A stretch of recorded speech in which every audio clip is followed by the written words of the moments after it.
Hello everyone. I hope you're all doing well by the grace of God Almighty. Thank you for watching Ninja Cartoons.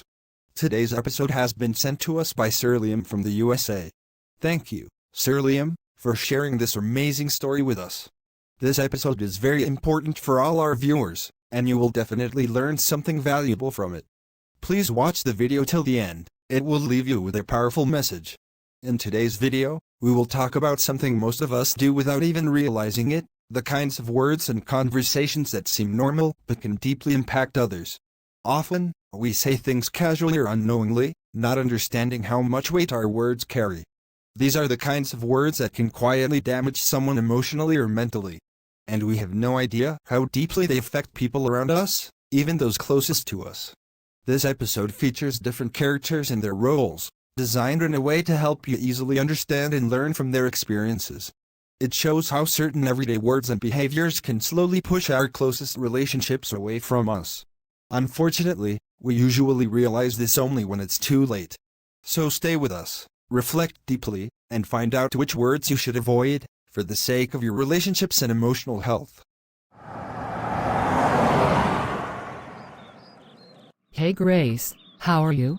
It's been such a long time, and today I suddenly felt this strong urge to see you. So I thought, why not take a day off from work and come spend some time with you? Thank you so much for coming to meet me. It really means a lot. I'm so happy to see you. Tell me, what would you like to eat or drink? I can make something special for you. After all, you've always been one of my closest friends. We can talk about food later. First, tell me this. Why are you gaining so much weight? Your body looks so out of shape these days. You're getting really fat, and it doesn't look good at all. Don't you care about your health or appearance? You really need to control your eating. It's not that I don't care or don't control my diet. I do, actually. I have 2 kids, and I also went through a miscarriage not too long ago. Ever since then, I've been struggling with my weight. I try my best, I eat carefully, I even exercise, but still, the weight keeps coming back and I don't know why. I honestly don't understand how your husband deals with it. He must be embarrassed to go out with you. I mean, seriously Grace, when you walk into a place, people must stare and think, what happened to her? You've become so overweight that you are starting to resemble an elephant. I'm just being honest. You should really do something about it. You can't expect to keep eating all the time and magically become slim. People like you, no matter how expensive your clothes are or how much makeup you wear, still don't look good. Let's be real, Grace. Obese people are just not attractive in today's world. It's harsh, but it's true. Okay. I got it. You've made your point. I didn't expect this from you, though. I thought you came to see me because you cared, not to judge and humiliate me in my own home. You have no idea what battles I'm fighting silently. The pain, the loss, the pressure. I still try to smile, I still try to be a good mother, a good wife, a good friend. But today, your words hurt more than any of those battles ever did.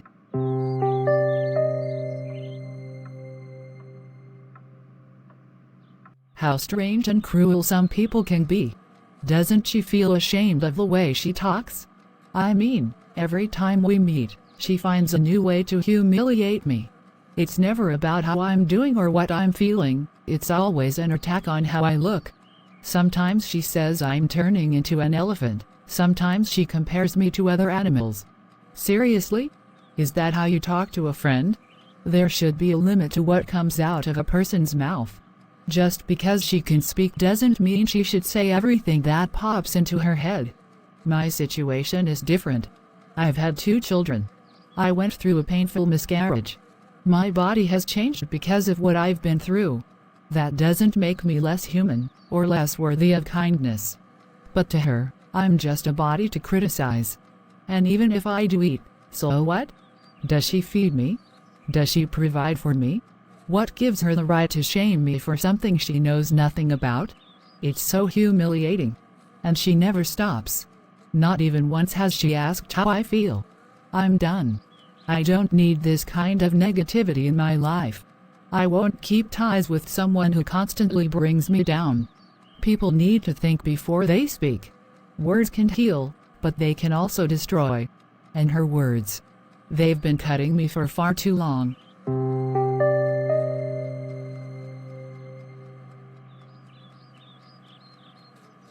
As you saw in the scene, a friend was criticizing her companion's weight and body in a very hurtful way. Unfortunately, many of us do this in our daily lives without even realizing the pain it causes. We often make careless comments about others' appearances, thinking it's harmless, but these words can deeply wound someone's heart. People might not show their feelings openly, but inside, such criticism builds walls and distances between friends. It's important to remember that every person is fighting their own battles, some visible, some hidden. Judging someone's body or weight is not only unfair but also cruel, because we don't know their full story. Instead of tearing others down with harsh words, we should choose kindness and understanding. Encouraging and supporting each other strengthens relationships and creates a loving environment. We must be mindful of the power of our words. Words can either hurt or heal. When we speak with respect and care, we help others grow and feel valued. But when we use unkind words to criticize, we break down trust and cause unnecessary pain. Speaking thoughtfully and with compassion reflects the goodness and love that we all need in our lives. Remember, kindness and empathy are qualities that help us reflect the best in ourselves and others. Treating people with love and respect is a way of living out a deeper truth that has been taught for centuries, that we should uplift one another, not tear each other down. Let's choose to speak with grace, understanding, and patience, creating bonds that bring joy instead of hurt.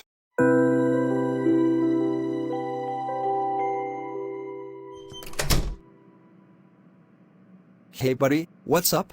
You're really late today for university. Everything okay? Where were you stuck? Oh, I was busy with some work at home. Went with my dad to meet someone, and we got held up there. That's why I'm late for university today. After class today, I'll take you to the market. I'll get you an amazing cream, you'll love it. Wait, what? What cream are you talking about? I mean a cream to lighten your skin a little. You should take better care of your complexion. Your skin tone is getting darker, and I think you're not paying attention to it. Why are you always obsessed with this stuff? Everyone is created differently, some fair, some dark. I don't get your complex about skin color. What really matters is a person's heart, their intentions, and their soul, not the shade of their skin. Don't be so emotional. Come with me to the market, I'll get you this cream. It's amazing, use it for a week, and your skin will lighten for sure. I like who I am. I don't need your advice or cream. I'm fine just the way I am.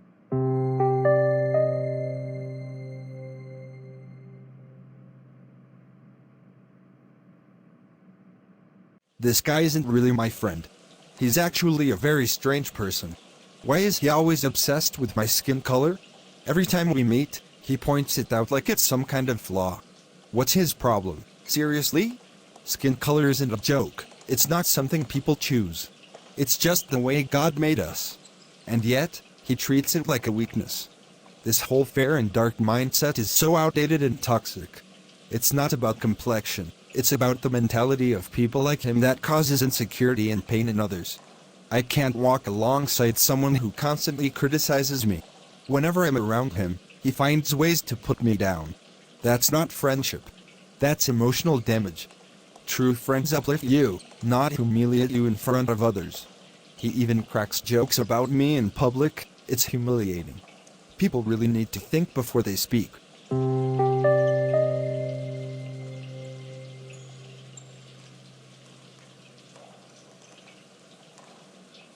We often don't realize how casually we hurt others with shallow criticism. One of the most common examples is color shaming. If someone's skin is a little darker or doesn't match society's unfair standards of beauty, we begin to mock or advise them to fix it, as if they were broken. We forget that God created each one of us in His perfect design. No skin color is inferior, and no complexion defines a person's worth. When we criticize someone for how they look, we are actually questioning the Creator's craftsmanship, and that's not just wrong, it's deeply disrespectful. Many times, such remarks may seem harmless or friendly jokes to us, but they pierce deeply into a person's soul. We often don't see the pain behind their forced smiles. Over time, such insensitive words can distance our closest friends and family. A bond that once held love and respect begins to crack under the weight of constant judgment. People start to avoid us, not because they changed, but because our words have pushed them away. It's important to remember that true beauty isn't found in outward appearance. It's found in the purity of the heart, the kindness in one's speech, and the sincerity in one's actions. God does not judge by physical appearance but looks into the heart. When we shame others based on their looks, we are walking in pride, not in love. We must ask ourselves, are our words lifting people up, or silently destroying their confidence? God made each of us unique and beautiful in our own way.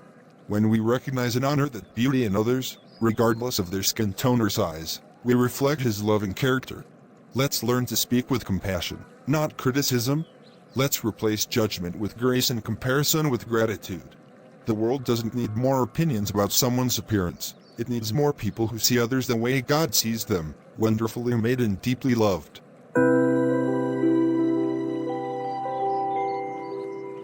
Can you please hurry up a bit? I have to go home soon.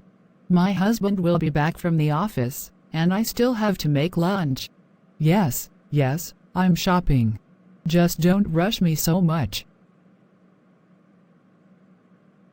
That dress hanging over there. It's so beautiful. I really feel like buying it. What did you just say, Lola? Say it again, I didn't quite understand. I said I really like the dress. My heart wants to buy it. Oh, you can buy it. In your dreams. Not in real life. That dress is way out of your league. Do you even know how expensive it is? Only people with money, like me, can afford such things. My husband works a high-paying job in a top company, while yours is just a basic employee in a small firm. You people barely survive month to month. Forget this dress, it's not for people like you. Tell me one thing, Grace. Why do you always insult me for being less financially stable than you? Yes, I know your family is well off. Your husband is successful, and I am not as strong financially as you are. But why do you keep showing off in front of me, reminding me that you have everything and I have nothing? Friends shouldn't act like this. I believe friendship should be about equality. But you've told me so many times that I can't afford certain things, or can't go to certain places, like your mind is obsessed with my poverty. That's wrong. Lola, I'm just telling the truth, aren't I? What's so bad about that? If you can't afford something, you can't afford it. Why should I pretend otherwise? These are luxuries meant for people like me, not for you. You shouldn't feel bad about hearing the truth.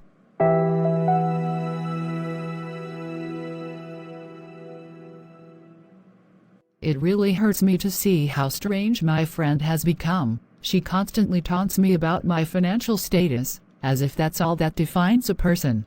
She's always comparing herself with others, thinking she's above everyone just because she has money, like the rest of us don't even matter. She keeps putting me down, acting like she's the only one who deserves good things in life, like only rich people have the right to dream or desire. Friendship should never be about status or wealth. There shouldn't be a line drawn between the rich and the poor when it comes to love, respect, and support. I've been silently ignoring her behavior for a long time, but I don't think I can anymore. I don't need a friend who constantly sees me through the lens of poverty.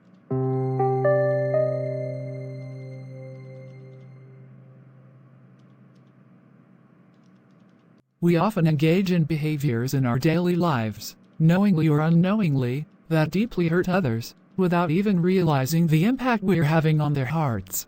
Superiority complex quietly creeps into our thoughts and actions. We start to see ourselves as better, more deserving, or more important just because we might have more wealth, better clothes, or higher status. But while we're busy feeling proud, someone else is quietly breaking inside, wondering why they are made to feel less. This feeling of superiority blinds us.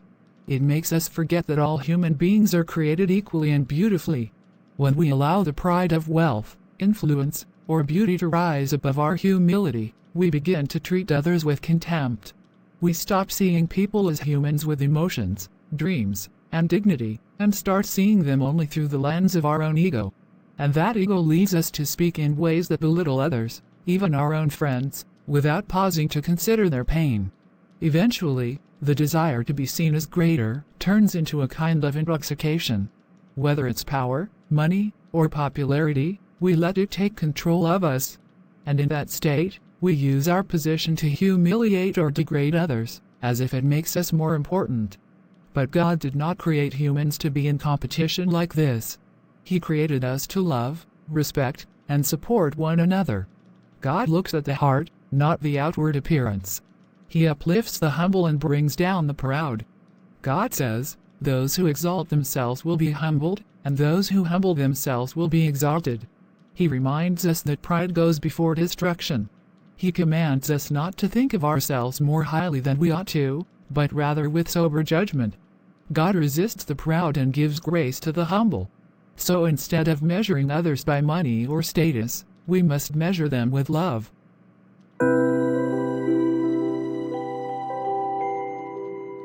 No, you listen to me first. Just stop and hear me out. Bandil, I've been listening to you for a long time. Now let me speak too, so I can explain my side. No. You don't need to explain anything.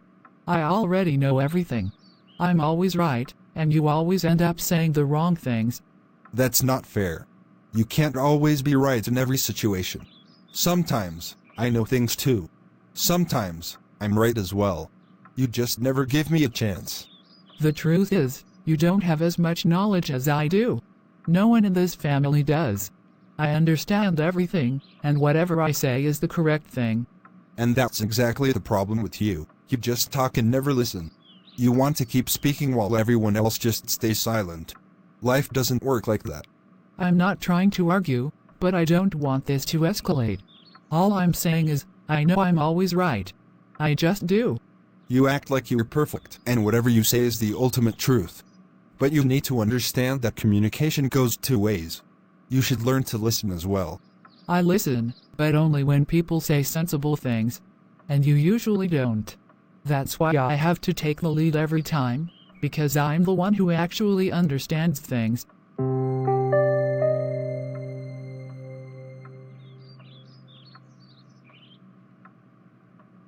Seriously, living with people who always believe they're the only ones who are right is exhausting. They act like they're some kind of walking encyclopedia, and everyone else is just clueless. They don't listen, they only preach. If you try to explain something, they cut you off like your words have no value, because in their eyes, only their opinion matters. It's like they're trapped in this delusion that they know everything about life, people, the world, and the rest of us are just wrong by default. How can you even reason with someone like that? They don't want conversation. They want validation. And if you disagree, you're either stupid or uninformed. No matter how calm you stay, it's always you're wrong, I'm right. Being in a relationship with such a person, whether it's friendship, family, or love, it's draining.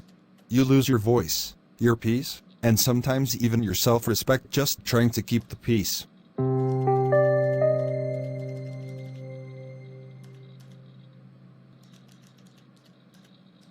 In many relationships, whether it's between spouses, friends, or family, one person often tries to take control of everything, the decisions, the conversations, even the emotions of others. This kind of controlling nature may not always be visible at first, but over time, it begins to suffocate the other person.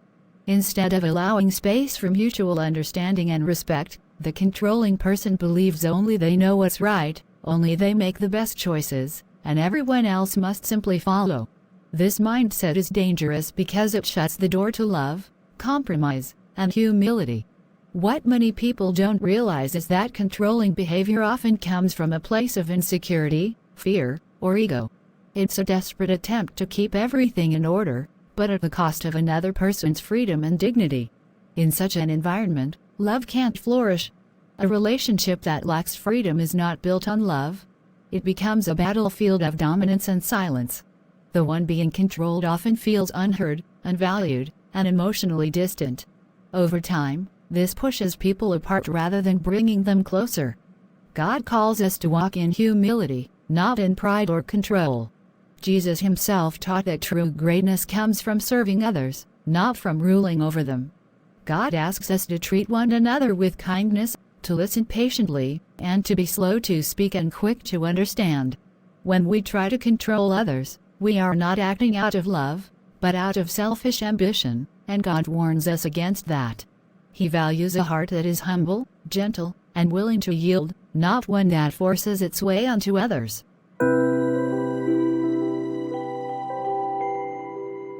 Is everything okay, Mila? You look really upset today.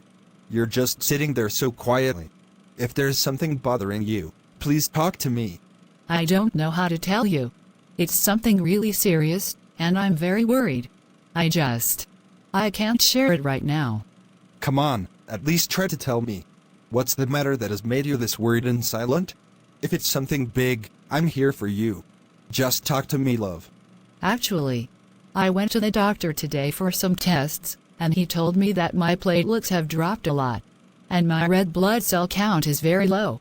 I really don't know what's happening to me. Oh no. Please don't say things like that. I can't even imagine something happening to you. This is too much for me to hear. You need to start treatment immediately. Why didn't you tell me before? You don't get to hide something like this from me.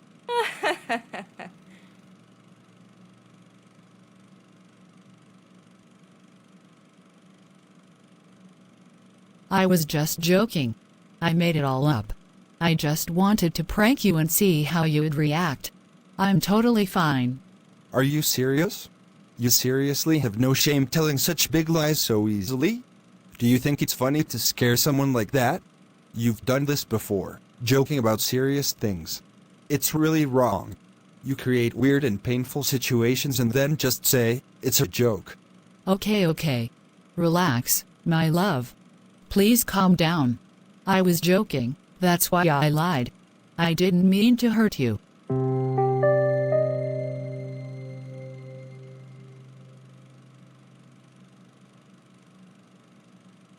This girl has a really terrible habit. She says such big, serious things while lying, and then casually says, I was just joking. People like this can't be trusted. How can someone treat everything like a joke? Relationships can't survive when one person lies all the time and then laughs it off as a prank. She has done this before too. I still remember the time she called me crying, saying she had an accident and was in the hospital. I rushed there, only to find out she was actually sitting in a university cafe eating pasta. She said it was a joke. This is not just lying, it's emotional manipulation. You don't play with someone's feelings like that. People lose trust because of these so-called jokes. First of all, lying itself is wrong. But lying to scare someone or create fake panic just for fun? That's crossing the line. I don't think I can continue with someone who finds humor in hurting others emotionally.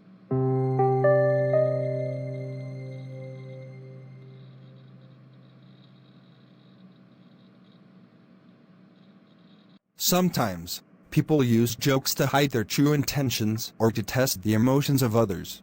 But when those jokes involve serious matters like health or safety, it crosses a line. What the girl did, pretending to be ill and then saying it was a joke, was not funny, it was emotionally manipulative.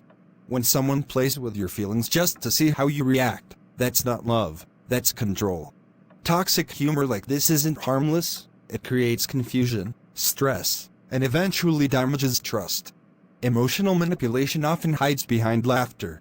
When someone constantly lies and then calls it a joke, they are not being playful, they are training you to doubt your own emotions and ignore your hurt. This kind of behavior makes the other person feel small, insecure, and helpless. Over time, it chips away at the foundation of any healthy relationship. Jokes should make people laugh, not cry inside. Trust, once broken by such jokes, is very hard to rebuild. Lying is a bad habit. It may seem like a small thing at first, but repeated lies, especially told as pranks, can cause serious emotional damage.